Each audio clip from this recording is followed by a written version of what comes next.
کہ معزز دوستو، آج سے قریباً 26 سال پہلے کی بات ہے کہ پاکستان آرمی میں ایک دھوبی بھرتی ہوا جو لانڈری کا کام کرتا تھا اور مختلف آرمی کے اعلیٰ درجے کے آفیسر سے اس کے بڑے اچھے تعلقات تھے، مگر حقیقت میں وہ انسان بھارتی خفیہ ایجنسی را کا انتہائی اہم ایجنٹ تھا۔ 26 سال تک وہ بندہ انتہائی خفیہ معلومات کسی نہ کسی طرح آگے بھارتی آرمی چیف کے ایک جنرل کو پہنچاتا رہا، مگر پاکستان کی آرمی اور ISI نے آج تک نہ اس کو پکڑا اور نہ کچھ کہا۔ وہ بھارتی جاسوس پاکستان کے جنرل سے اتنا گھل مل گیا کہ کچھ باتیں اس کے کانوں میں انتہائی خفیہ پڑ جاتی اور وہ انہیں آگے پہنچا دیتا۔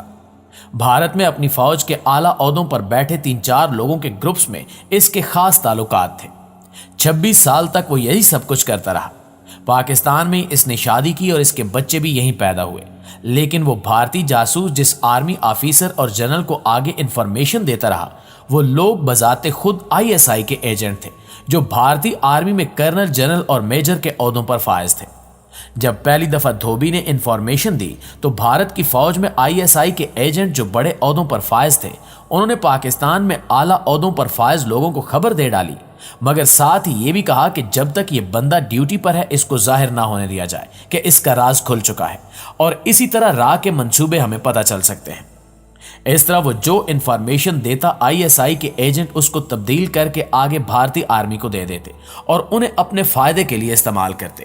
اسی چیز کو روکنے کے لیے پاکستانی میڈیا میں غداروں اور سیاستدانوں پر پیسہ بہایا جاتا ہے تاکہ ISI اور آرمی کو بدنام کر کے قوم کی نظروں میں گرایا جا سکے، مگر اس منصوبے میں نہ وہ پہلے کامیاب ہوئے اور نہ انشاءاللہ کبھی آئندہ ہوں گے۔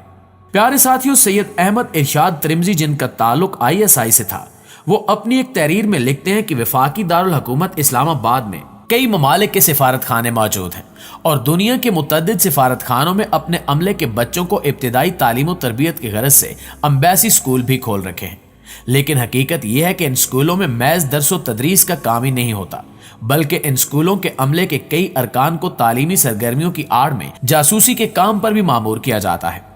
سید احمد ارشاد بتاتے ہیں کہ میں اور میری ٹیم ایک دن معمول کی چیکنگ پر تھے کہ ہمیں بھارت امبیسی اسکول کی ایک خاتون ٹیچر وینا کی سرگرمیاں مشکوک لگیں اور ہم نے اس پر نظر رکھنا شروع کر دی۔ چند دن بعد ہی ہمیں معلوم ہو گیا کہ مس وینا کا درس و تدریس سے کسی قسم کا کوئی تعلق نہیں ہے، بلکہ وہ استاد کے روپ میں ایک جاسوس ہے۔ لہٰذا سانپ کو بل سے باہر نکالنے کے لیے ہم نے منصوبہ تیار کیا اور ایک ہندو پاکستانی خاتون کو اپنے بیٹے بھارتی امبیسی کے اسکول میں داخل کروانے پر رضامند کر لیا۔ تمام منصوبہ سمجھا کر ہندو پاکستانی خاتون نے بیٹے کی تعلیمی سرگرمیوں پر پریشانی اور دوسرے تیسرے روز اسکول میں آنا جانا شروع کر دیا اور جلد ہی مس وینا کے قریب ہو گئی، اور پھر ایک وقت آیا کہ دونوں قریبی سہیلیوں کی صورت مارکیٹوں میں، شاپنگ پارکوں میں چہل قدمی اور سنیما میں فلم دیکھنے جانے لگ گئی۔ مس وینا اس ہندو پاکستانی خاتون کو اپنا اعلیٰ کار بنانے کا سوچ رہی تھی، جبکہ اس کو نہیں پتا تھا کہ صیاد خود جال میں پھنس چکا ہے۔ ہندو پاکستانی خاتون اور ہماری نظروں نے جلد ہی مس وینا کی حقیقت ہم پر آشکار کر دی اور اس کی کڑی نگرانی کا کام شروع کر دیا گیا۔ ایک روز بھارتی امبیسی کی جانب سے اسلام آباد کے ایک بڑے ہوٹل میں کمرہ بک کروایا گیا۔ یوں تو ایک یہ معمول کی بات ہے، مگر سفارت خانے کے مہمانوں کی شناخت اور ان کے بارے میں جاننا ہمارے فرائض میں شامل تھا۔ ہوٹل سے ہمارے آدمی نے اطلاع دی کہ مس وینا بھارتی ڈیفنس اسٹیچی کی گاڑی میں سفارت خانے کے عملے کے ایک رکن مسٹر کھنہ کے ساتھ، جو را کی ٹیم کا ممبر بھی تھا، ہوٹل پہنچی ہیں، اور کھنہ وینا کو ہوٹل کے کمرے میں چھوڑ کر لابی میں بیٹھا شاید کسی مہمان کا منتظر تھا۔ ہم نے ایئرپورٹ سے معلوم کیا تو معلوم ہوا کہ اس وقت کوئی جہاز نہیں آ رہا اور نہ ہی بھارتی سفارت خانے کی کوئی کار ایئرپورٹ گئی ہے۔ اس سے ظاہر ہوا کہ مہمان یہیں کا ہے۔ ہماری ٹیم نے ضروری ساز و سامان کے ساتھ اپنی پوزیشن سنبھال لی۔ چند لمحوں کے بعد پرویز نامی ایک پاکستانی نوجوان، جس کے چہرے سے پسینہ اور خوف ٹپک رہا تھا، ہوٹل کی لابی میں داخل ہوا۔ مسٹر کھنہ نے آگے بڑھ کر بڑی گرم جوشی سے اس کا استقبال کیا اور کہا کہ آئیے پرویز صاحب، ہم تو آپ کے دیر سے منتظر ہیں، اور اسے کمرے میں لے گیا جہاں مس وینا موجود تھی۔ ہمارے ساتھی مختلف روپ میں ہوٹل میں موجود تھے۔ کچھ دیر بعد کمرے سے روم سروس کو چائے اور سینڈوچز کا آرڈر دیا گیا۔ ہمارا تربیت یافتہ ویٹر فوری طور پر چائے کی ٹرالی لے کر روانہ ہو گیا، جس میں ایک چھوٹا سا ٹرانسمیٹر نصب تھا۔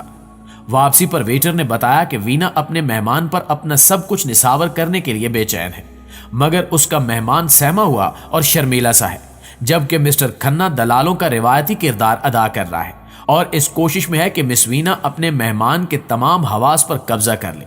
بہرحال ہم ٹرالی میں لگے ٹرانسمیٹر کی مدد سے ان لوگوں کی گفتگو سن رہے تھے اور اسے ریکارڈ بھی کر رہے تھے۔ کچھ ہی دیر بعد مسٹر کھنہ کمرے سے باہر آ گیا اور اپنی کار میں بیٹھ کر واپس ایمبیسی چلا گیا۔ پرویز تقریباً آدھ گھنٹہ کمرے میں رہا اور وینا کو اپنا ایڈریس لکھوا کر اور وصل کا ایک وعدہ لے کر نیچے آ گیا، مگر اس کی حرکات و سکنات سے صاف ظاہر ہو رہا تھا کہ اس کی گھبراہٹ جوں کی توں ہے۔ ہوٹل سے نکلتے ہی ہم نے اس کا پیچھا کیا اور اسے اپنی گاڑی میں بٹھا کر اپنے ریسٹ ہاؤس لے گئے۔ تفتیش شروع ہوئی تو وہ اپنی شناخت کرانے سے ہچکچا رہا تھا۔ نتیجتاً ہم نے وینا کے ساتھ اس کی گفتگو کی ریکارڈنگ اسے سنائی تو اس کے چہرے پر ہوائیاں اڑنے لگیں۔ اس نے بچوں کی طرح رونا شروع کر دیا اور معافی مانگنے لگا۔ اس نے بتایا کہ میں پاکستان اٹامک انرجی کمیشن میں انجینئر ہوں اور کھنہ سے میری ملاقات لاہور سے اسلام آباد آتے ہوئے ایک بس میں ہوئی تھی۔ ہم بہت جلد دوست بن گئے اور کھنہ نے مجھے ایک خوبصورت ہندو لڑکی سے ملوانے کی پیشکش کی جسے میں ٹھکرا نہ سکا۔ ہمارے لیے اس میں حیرت کی کوئی بات نہیں تھی کہ بھارتی خفیہ اداروں نے چانکیہ کی تعلیمات کے مطابق عورتوں سے جاسوسی کا کام لینے کو بھی اپنے کلچر کا حصہ بنا رکھا تھا۔ مس وینا ابھی ہوٹل کے کمرے میں موجود تھی۔ اب ہمارے پاس ہوٹل کا محاذ ہی تھا اور وقت بھی بہت کم تھا۔ وینا تک رسائی حاصل کرنا خطرے سے خالی نہیں تھا۔ وہ ہمارے کسی بھی اہلکار کے کمرے میں موجودگی کی صورت میں الارم بجا سکتی تھی اور ہمارے لیے ایک پیچیدہ سفارتی تنازع پیدا ہو سکتا تھا۔ دوسری جانب ایک ایسی صورتحال تھی جس سے فائدہ نہ اٹھانا ہماری خفیہ روایات کے خلاف تھا۔ کسی بھی رسک کی صورت میں کامیابی کی توقع 50-50 تھی۔ تاہم مس وینا کی شخصیت اور کردار کو سامنے رکھ کر ہمیں اس بات کا یقین تھا کہ اگر صورتحال میں مہارت اور چابک دستی سے کام لیا جائے تو اس بھارتی جاسوسا کو شیشے میں اتارنا مشکل نہیں ہوگا۔ ہمارے لیے $1 ملین چانس تھا جسے آزمایا جا سکتا تھا۔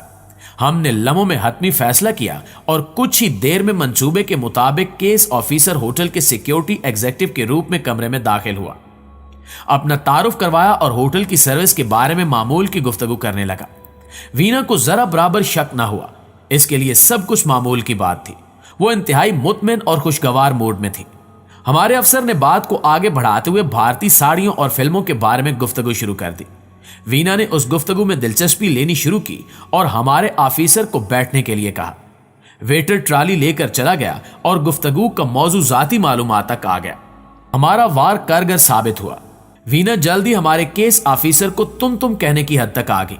وہ باتوں میں اس قدر محو ہو گئی کہ اسے سفارت خانے فون کرنا بھی یاد نہ رہا۔ ادھر کھنہ اور اس کے افسرانے بالا یقینی طور پر اس بات پر جامع مسرت پی رہے ہوں گے کہ بالآخر انہوں نے پاکستان اٹامک انرجی کمیشن سے ایک بڑی مچھلی کو اپنے جال میں پھنسا لیا تھا۔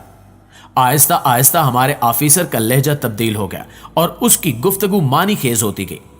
جب وینا کو احساس ہوا کہ ہوٹل کے اس آفیسر کو وینا کے اس کے کمرے میں آمد اور اس کے مقاصد سے پوری طرح آگاہی ہے تو وینا کی صورت ایک ایسے مجبور، بےکس اور بھوکے بچے کی سی ہو گئی جسے بیکری سے ڈبل روٹی چوری کرتے ہوئے رنگے ہاتھوں پکڑ لیا گیا ہو۔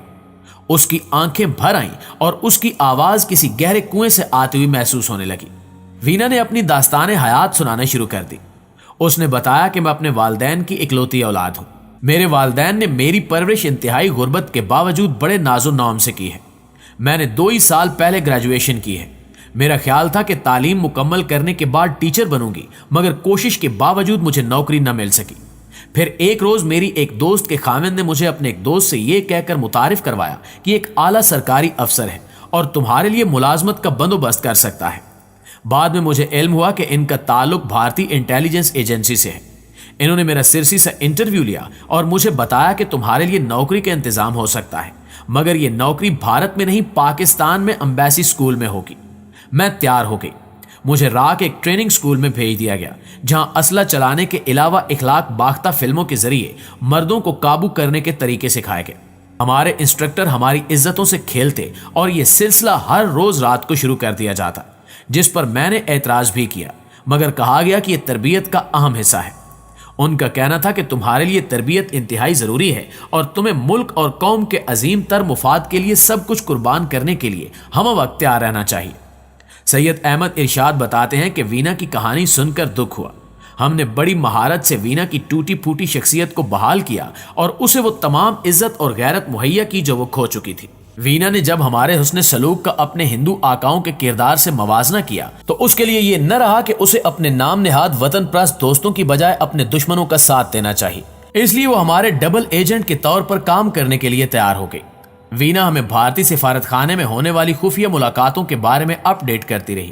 وینا کو جب پاکستان سے وطن واپسی کے احکامات موصول ہوئے تو وہ بے حد افسردہ اور غمگین تھی۔